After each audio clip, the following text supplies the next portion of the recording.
അച്ഛാ ഈ പൊട്ടൊക്കെ ഉണ്ടല്ലേ, ഈ പൊട്ട് നമുക്ക് ചെയ്യാൻ എത്ര റേറ്റ് വരും? കസ്റ്റമർക്ക് ചോദിക്കുന്നുണ്ട് മെസ്സേജ് അയച്ചിട്ട്. ഇത് അങ്ങനെ ഒരുപാട് കസ്റ്റമർ വിളിക്കുന്നുണ്ട്, പൊട്ടുകൾ കാണിച്ചു തന്നു. നമ്മളിത് റേറ്റ് പറയാൻ ചിലപ്പോൾ കൺഫ്യൂഷൻ ആക്കാം. അതായത് ഈ പൊട്ടിന് ഏകദേശം റേറ്റ് പറയാം, പക്ഷേ ഈ പൊട്ട് പൊട്ടുമ്പോൾ വീലുകളെ ബെൻഡ് നമുക്ക് ഇപ്പോൾ കണ്ണിന് കാണാൻ കഴിയില്ല. അപ്പോൾ ഈ വീലിനെ ഇങ്ങനെ കണ്ടു കഴിഞ്ഞാൽ ഈ കൂടെ ഒരു പൊട്ട് മാത്രമേ ഉള്ളൂ. അപ്പോൾ നമ്മൾ ചെയ്യുന്ന റേറ്റ് പറഞ്ഞാൽ എല്ലാവരോടും പറയുന്നത് ചെക്ക് ചെയ്തിട്ട് റേറ്റ് പറയുന്നത് എന്താ വെച്ചാൽ കണ്ണിന് കാണാത്ത ബെൻഡുകളുണ്ടാവും.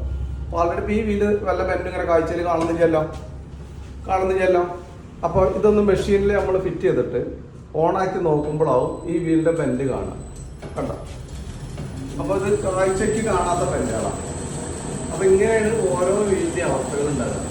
എന്നാൽ ചില വീലിന് കംപ്ലൈൻറ്റ് ഉണ്ടാവില്ല. അപ്പോൾ നമുക്ക് ഏകദേശം റേറ്റ് പറയാൻ കഴിയും. അപ്പോൾ എല്ലാവരോടും നമ്മൾ പറയുന്നത് വീല് കൊടുത്തയച്ചിട്ട് ചെക്ക് ചെയ്തതിന് ശേഷം നമുക്ക് അതിൻ്റെ വീലിൻ്റെ റേറ്റ് കറക്റ്റ് പറയാൻ കഴിയും. അപ്പോൾ നമ്മളെ കണ്ണിന് കാണാൻ പറ്റാത്ത ബെൻഡുകളുണ്ടാവും.